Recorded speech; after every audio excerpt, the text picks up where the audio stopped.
Avant de plonger dans cette histoire incroyable, pensez à vous abonner à la chaîne et à activer la cloche. Ici, chaque récit a quelque chose à dire, et vous ne voudrez pas en manquer un seul. La salle était pleine. Trop pleine. Des dizaines de regards. Des téléphones déjà sortis. Des murmures qui montaient comme une vague lente et cruelle. Elle se tenait là, droite, élégante, simple. Une femme discrète, belle sans arrogance, fière sans provocation. Puis la voix a claqué. Sortez d'ici. Vous n'avez rien à faire parmi nous. Silence brutal. Tous les yeux se tournent vers elle. La femme qui a parlé portait une robe de luxe, des bijoux brillants, un sourire méprisant. Une bourgeoise influente. Respectée. Crainte. Intouchable. Regardez-la. Elle n'est qu'une profiteuse. Une opportuniste qui s'est mariée pour l'argent. Les rires étouffés fusent. Les regards jugent. Les téléphones filment. La femme humiliée ne répond pas. Ses mains tremblent. Ses yeux brillent, mais elle ne pleure pas. Elle serre simplement les doigts de son mari. Un homme calme. Silencieux. Costume simple. Posture droite. Regard profond. Personne ne le connaît vraiment. Personne ne sait qui il est. La femme arrogante continue. Tu crois vraiment que tu mérites d'être ici? Tu n'es rien. Tu ne représentes rien. Un rire général. Puis, l'homme lâche doucement la main de sa femme. Il fait un pas en avant. Sa voix est calme. Posée. Autoritaire. Vous avez fini? La salle rit encore. Il sort lentement un badge de sa poche. Un insigne officiel. Un symbole d'État. Il lève la voix. Je vous présente mon épouse. Première dame de ce pays. Silence. Un silence brutal. Lourd. Mortel. Les téléphones tombent. Les sourires disparaissent. Les visages pâlissent. Il continue, sans crier. Et moi, je suis le président. Un souffle collectif. Des chuchotements paniqués. Des regards terrifiés. La femme qui l'avait humilié recule d'un pas. Ses lèvres tremblent. Ses genoux fléchissent. Il se tourne vers sa femme. La regarde avec douceur. Lui tend la main. Personne n'a le droit de t'humilier. Pas ici. Pas ailleurs. Pas même devant le monde entier. Elle prend sa main. La salle entière est debout. Silence. Respect. Peur. Et ce jour-là, ce n'est pas seulement une femme qui a été défendue. C'est une humiliation qui est devenue une légende. Personne ne savait vraiment d'où elle venait. Elle s'appelait Amara. Un prénom doux. Une présence discrète. Une femme qui parlait peu, mais observait tout. Lorsqu'elle entra pour la première fois dans cette ville, elle ne portait ni bijoux voyants, ni vêtements de marque. Juste une robe simple, propre, et un regard calme. Trop calme pour une femme qui avait pourtant tout perdu autrefois. Car Amara avait appris une chose très tôt. Moins on en montre, moins on vous attaque. Elle travaillait dans l'ombre. Consultante indépendante. Toujours efficace. Jamais mise en avant. Les gens l'aimaient, sans jamais la respecter vraiment. Elle est gentille, mais banale, disait-on. Une femme de passage, murmuraient d'autres. Et cela lui convenait. Quand Amara annonça son mariage, personne ne prit la nouvelle au sérieux. Mariée? Elle? À qui? Elle répondit simplement. À Elias. Aucun nom de famille. Aucune photo. Aucune explication. Le jour du mariage fut intime. Sans presse. Sans célébrité. Sans luxe excessif. Certains rirent. Elle a épousé un homme ordinaire, à son image. Il ne savait pas. Il ne pouvait pas savoir. Elias était un homme calme. Toujours en retrait. Il parlait peu, mais quand il parlait, on l'écoutait, sans comprendre pourquoi. Il observait les gens comme s'il les connaissait déjà. Comme s'il avait déjà vu leurs failles, leurs ambitions, leurs mensonges. Mais surtout, Il observait Amara avec un respect absolu. Jamais un mot plus haut que l'autre. Jamais une décision sans elle. Quand on lui demandait ce qu'il faisait dans la vie, il souriait simplement. Je sers mon pays. Rien de plus. Rien de moins. Très vite, Amara comprit qu'elle n'était pas la bienvenue dans certains cercles. Lors d'un dîner mondain, une femme bien habillée l'ignora volontairement. Un serveur refusa de lui parler directement. Un responsable murmura. Elle n'a pas le niveau. Amara encaissait. Toujours. Mais Elias, lui, voyait tout. Il serrait parfois la mâchoire. Puis se calmait. Pas encore, murmurait-il. Amara ne comprenait pas toujours ce qu'il voulait dire. Mais elle lui faisait confiance. Une invitation arriva un matin. Un grand événement public. Caméra. Presse. Invités influents. Amara hésita. Je n'ai pas ma place là-bas. Elias la regarda longuement, puis répondit. Si. Et plus que tu ne le crois. Il lui tendit la main. Viens. Cette fois, je serai à tes côtés. Amara inspira profondément. Sans le savoir, elle s'apprêtait à entrer dans une salle où son passé, son présent et la vérité sur son mari allaient entrer en collision. Et personne ne serait prêt. La salle brillait de mille lumières. Des lustres immenses. Des robes luxueuses. Des costumes parfaitement taillés. Et surtout, des regards qui jaugeaient, triaient, classaient. Amara entra aux côtés d'Elias. Un silence bref. Puis les murmures. Elle est qui, celle-là? Encore une qui accompagne quelqu'un d'important. Elle n'a clairement pas le niveau. Amara sentit immédiatement le poids de la pièce sur ses épaules. Elle inspira lentement, comme elle l'avait appris dans les moments difficiles. Elias posa discrètement sa main dans son dos. Un geste simple. Protecteur. À peine installée, une femme s'approcha. Grande. Sûre d'elle. Bijoux imposants. Un sourire qui ne touchait pas les yeux.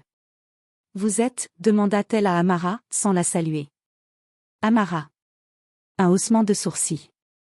Juste Amara? Un rire léger, moqueur. Et vous êtes invité par qui? Amara hésita une seconde. Par le comité. La femme sourit davantage. Évidemment. Elle se tourna aussitôt vers Elias, comme si Amara n'existait plus. Monsieur, vous devriez faire attention à ce genre de fréquentation. Ces événements sont sélectifs. Elias la fixa. Longtemps. Ma femme est exactement là où elle doit être. La femme cligna des yeux, surprise, puis ricana. Votre femme? Les murmures autour d'eux se firent plus insistants. Très vite, l'attention se concentra sur Amara. Un serveur lui tendit un verre, puis le retira brusquement. Désolé, c'est réservé aux invités officiels.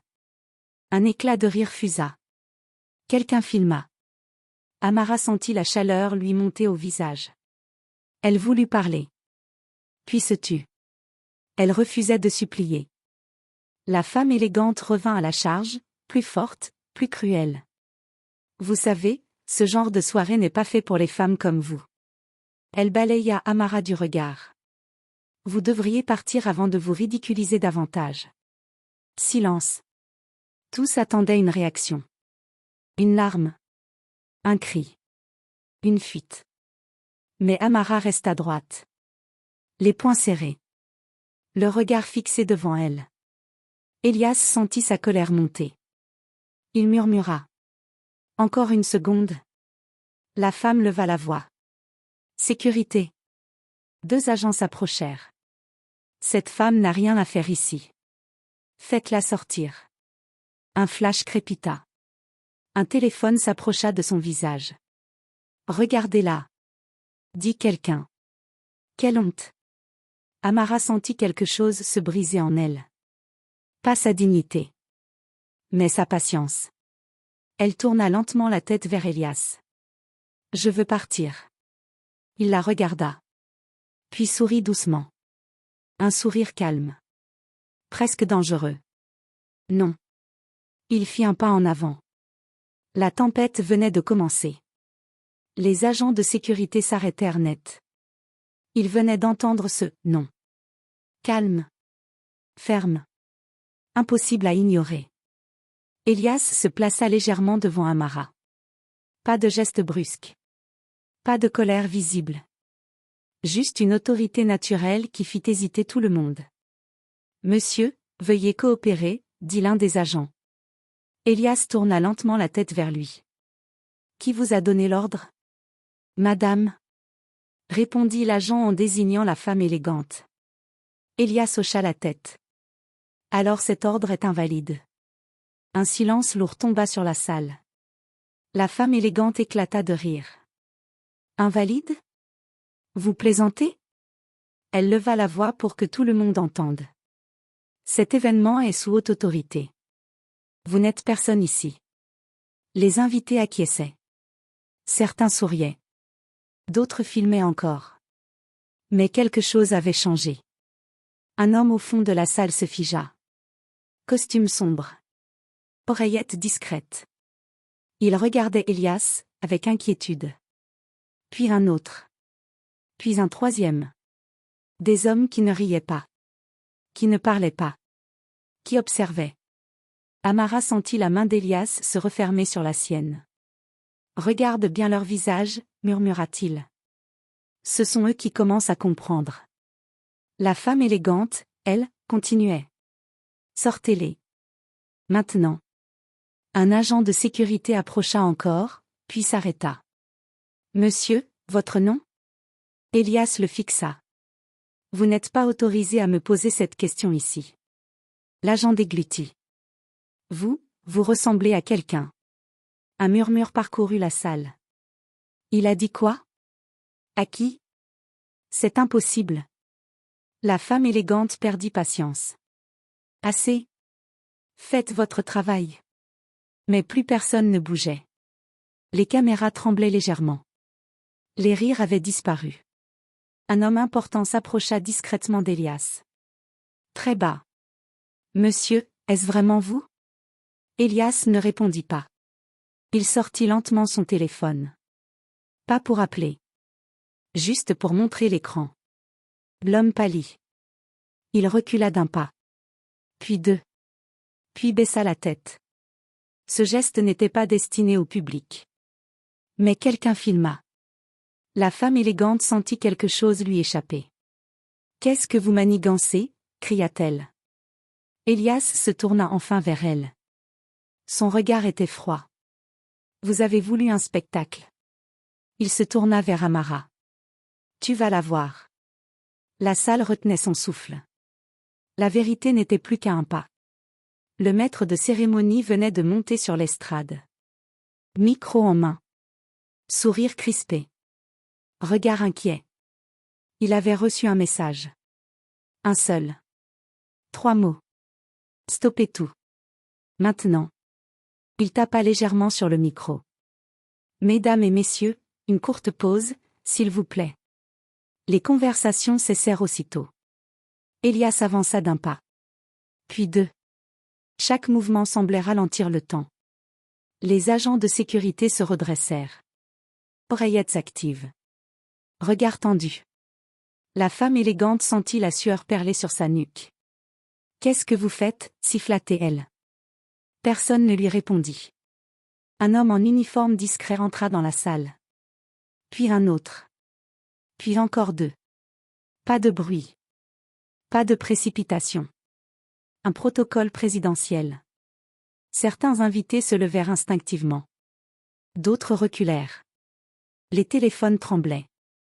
Le maître de cérémonie avala sa salive. « Veuillez accueillir. » Il s'interrompit. Regarda Elias. Attendit un signe. Elias hocha légèrement la tête. Le président de la République. Un choc.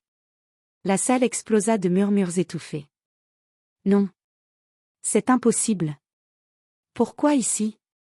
Elias monta sur scène. Sans sourire. Sans arrogance. Il prit le micro. Je ne suis pas venu en tant que président ce soir. Silence total. Je suis venu en tant que mari. Il se tourna vers Amara. Des centaines de regards suivirent le mouvement. Cette femme a été insultée. Humiliée. Filmée. Sa voix resta calme, mais tranchante. Et cela, devant témoins. Il marqua une pause. Alors permettez-moi d'être clair. Il leva légèrement le menton. Voici mon épouse. La première dame. Le souffle quitta la salle. Certains baissèrent la tête. D'autres pâlirent. La femme élégante chancela. Ce n'est pas possible. Elias fixa la femme qui avait humilié Amara. Vous l'avez jugée sur son apparence. Sur son silence. Sur votre sentiment de supériorité. Chaque mot était un coup. Vous l'avez fait en public. Il posa le micro. Puis dit, sans crier. Vous en assumerez les conséquences. Les caméras tournaient encore. Mais cette fois, elle ne filmait plus une humiliation. Elle filmait une chute. Elias descendit de scène. S'approcha d'Amara. Lui tendit la main. Viens. Elle la prit. La salle entière se leva. Pas pour applaudir. Par respect. Par peur. Par honte. Personne n'osa applaudir. Le silence pesait plus lourd que tous les cris de la salle réunie. La femme élégante était figée. Ses lèvres tremblaient. Ses mains cherchaient un appui, qui n'existait plus. Monsieur le Président, je ne savais pas. Sa voix se brisa. Elias s'arrêta. Se retourna lentement. Justement. Un seul mot. Mais il frappa plus fort que n'importe quelle insulte. Un homme s'avança. Un signe officiel. Dossier en main. Madame, veuillez nous suivre. C'est un malentendu, cria-t-elle. Je voulais juste protéger l'événement. Elias répondit sans hausser la voix. L'humiliation n'est jamais une protection. Les caméras captèrent chaque seconde. Le visage de la femme passa de l'arrogance à la panique. Vous ne pouvez pas me faire ça. Si. Et légalement. Elle fut escortée hors de la salle. Sans cri. Sans luxe. Sans public pour la défendre. Les regards se baissèrent. Un serveur s'approcha d'Amara, tête basse. Je suis désolé, madame. Un autre. Puis un troisième. Des excuses maladroites. Tardives. Amara les écouta sans triomphe. Elle hocha simplement la tête. Elias se pencha vers elle. Tu n'as rien à prouver. Amara inspira profondément. Je le sais. Elle leva les yeux vers la salle. Mais peut-être que, avait besoin de l'apprendre. Elias sourit. Un sourire rare. Ils quittèrent la salle ensemble. Sans escorte visible. Sans discours de plus. Mais derrière eux, les réputations s'effondraient. Les vidéos devenaient virales. Et les carrières tremblaient. Le lendemain, les titres furent sans appel.